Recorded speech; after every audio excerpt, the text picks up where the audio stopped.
Greetings, everybody. It's Jade. How's everybody doing? Are you hanging in there? Can you believe what we just witnessed? Does everybody need to check their pulse? Are they okay? Are they okay? Are you awake? Hello? Did you pass out? That was so weird, wild. Wouldn't expect anything less, especially during Mercury retrograde, especially for a Vikings game, and especially when the Vikings are favored by so much and playing a crappy team at home. But even with all of that, the Vikings managed to get the win today. Somehow, they got it done. Somehow, in some way, the stars aligned today. And the Vikings won 27-23. The Vikings moved to 8-3. Denver falls to 3-7. And what a kooky outcome. I will say, entertaining. A Russell Crowe gladiator type performance today by both teams. As far as the football game goes anyway, because I was entertained. It was a good one. And I was so nervous up until the very last minute. And the Vikings always have to do this, don't they? They always have to do this. Always. And of course, they were nowhere to be found. The purple were nowhere to be found the first half. Nowhere. 47 yards of total offense by the purple in the first half. Pathetic. Absolutely trash. Trash. Not good. Not good. Is that any type of playoff winning team? Is it? No. With those type of statistics. No. No. It's awful. Awful. But they persevered. Somehow, in some way. Maybe it was because they're playing Denver, and Denver is 3-7 now. They're, not a winning team. They don't have a record of 500 or above. The Vikings got lucky. They got lucky. Do I think they're going anywhere? No. No. Do people still think that Mike Zimmer should be fired? Do people still think that? Even after they somehow got the win today. They pulled the win out of their butts. They pulled the rabbit out of their butts somehow. It seemed to, in the first half, Denver showed up. Okay? Denver showed up. Where was Minnesota? They were all on vacation already. Okay? I think Zimmer had to pull them back down to reality during halftime. He must have, or something. Hey, you're still playing a game. You're not on the bye yet. Okay? You got a couple hours to go. Well, I mean, an hour total in the game, but come on, really? I mean, I thought, once again, that the Vikings were just going to go ahead and let Cortland Sutton and Brandon Allen just be the shining all-stars. They were the shining all-stars anyway. And especially, man. But, before I get to the patheticness of it all, because, I mean, overall it was a sloppy game for the purple, right? If they're supposed to be a high caliber playoff Super Bowl contending team, it was sloppy. It was sloppy. It really was. But before I get too negative, I just want to give a golf clap to Kirk Cousins and the offense for getting it done. They were down 20-0. I mean, they, as in the whole team, down 20-0 going into the second half. And even though, Cousins, you got sacked 5 times, dude, you fumbled the ball, I think, what was it, a little strip sack there in the second quarter, I think. But persevered, and you didn't blow it, buddy boy. You didn't blow it, and you made some throws. Do I still think he's elite? No. No. But, hey, did good today. Golf clap for old Kirky boy today. And that, you know what? You deserve at minimum of golf clap for what you're getting paid. Getting paid $84 million, okay? At minimum. Okay? That's the type of stuff that we should be seeing all the time. Okay? And at the end of the game, too, just tell how nervous he was. I mean, he was just as nervous as everybody else, right? Because it's all about the numbers with him. I mean, still, when it comes down to it, it really is. But team got the win, so let's be happy. I'm not being negative. I'm being realistic, okay? I am being realistic because it was sloppy. But golf clap to Cousins. You know, and Kyle Rudolph with the touchdown, Dalvin Cook with the touchdown, Irv Smith Jr. with the touchdown, and who else? Was it Stephon Diggs? Ah, I can't find it. Damn it. Somebody will tell me in the comments. Somebody will fact check my ass. Go ahead and do it, please. Whatever. Yeah. Whatever. They got the win. That's all that matters, right? So, okay. The offense and Andrew Sendejo, too. Got the interception. Welcome back. Whatever. But the defense is the problem here. The defense is the problem. The offense, too. I mean, why did it take Stephon Diggs, before we get switch and go, the collective, before I go into the negatives and that being the defense, why was Stephon Diggs not utilized until the third quarter? Granted, he was being double covered, obviously. But, I mean, it took until the third quarter for him to get one reception.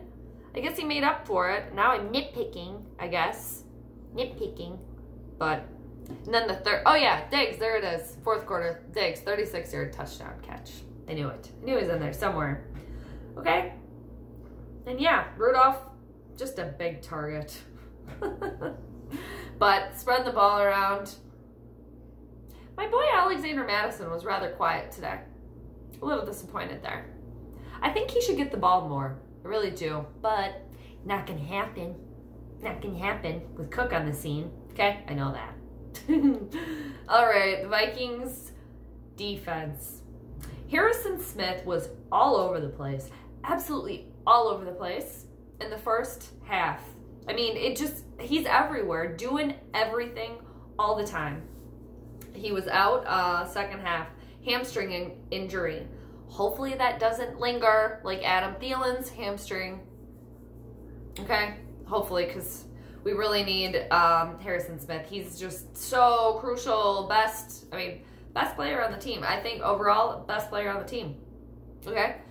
On to the shitty defense and the sloppiness of it all, of the whole game.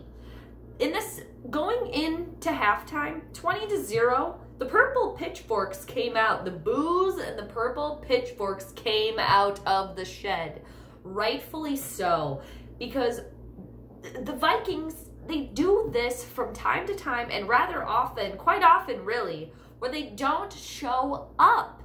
They don't show up. You're not on vacation already, dudes, okay? You have one game to play before you're on the bye. One game. And against Denver, not very good, but you almost lost the damn game. You almost lost the damn thing. Okay, Xavier Rhodes. I am so beyond done with that cat. I mean, done. Roads are open. There's no more roads closed. I mean, declining. The age is showing in the Minnesota Vikings defense. It's just showing. And right there, Exhibit A. Just getting burned by Sutton all game. And that Sutton, he's a good player. He's a good player. And at the very beginning of the game, too, just already going at it, right? There was a little bit of a scuffle there right away. Xavier Rhodes flagged for pass interference on Sutton. And again, with the Pat Elflein with the flags. Again, dude, again.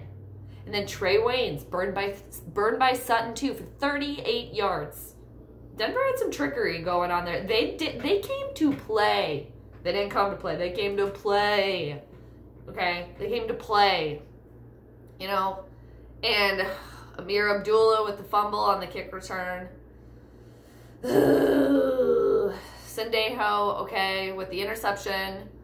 And Waynes, too, he had to keep going with the defense. It's like Waynes being our best corner is an issue.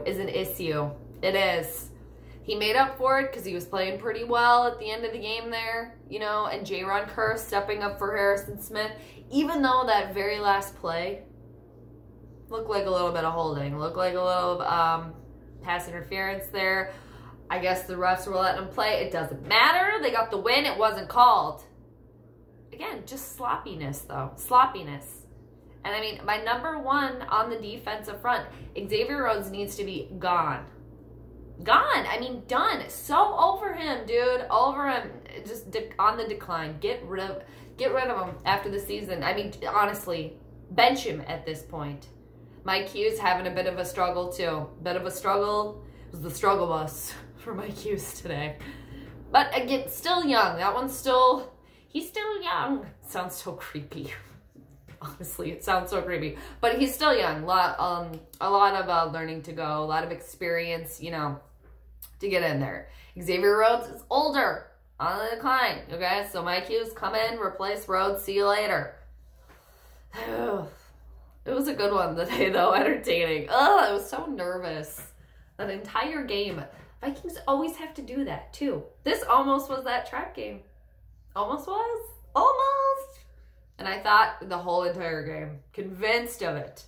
Convinced of it. Now we got 2 weeks tomorrow. Monday night game at Seattle. Both going for wild card spots right now. If the Vikings could win that one, I mean, they're going to need it because in the division, they're sitting in second place. And I think as far as divisional games go, what are they, 1-2? And the stupid Cheeseheads are 3-0 in the division. Nah, bleh, bleh. One game at a time. Man. Oh, Vikings, they got lucky today. Are the pitchforks still coming for Zimmer, though? What do you guys think? I mean, he's really only won one playoff game. This year, it's a big year for a lot of people on the team. We shall see. We shall see. Now they get a break, so hopefully they don't come off the bye week now being all sloppy and tired. Okay? Going into the bye week like they kind of did. I guess going into the bye week, they ended on a high note, but right before the bye week, kind of sleeping. We don't want to lose any momentum because it's one game at a time. Do I think they're winning the Super Bowl once again? No. No, no. No, I don't. But I do like the season to be exciting still. I don't want snoozers every game, you know, or anything, but so weird. Such a weird one today. Wouldn't expect anything less for a game during Mercury retrograde right before it's going to go direct. So, of course, right? But anyway, long story short, Vikings beat the Broncos today, 27-23. They moved to 8-3. On to the Seattle Seahawks 2 weeks from tomorrow. I hope everybody has a great rest of your Sunday and a great rest of your weekend. Thanks for viewing and commenting and liking. Not so much the disliking, but anyway, everybody take it easy and I'll catch you later.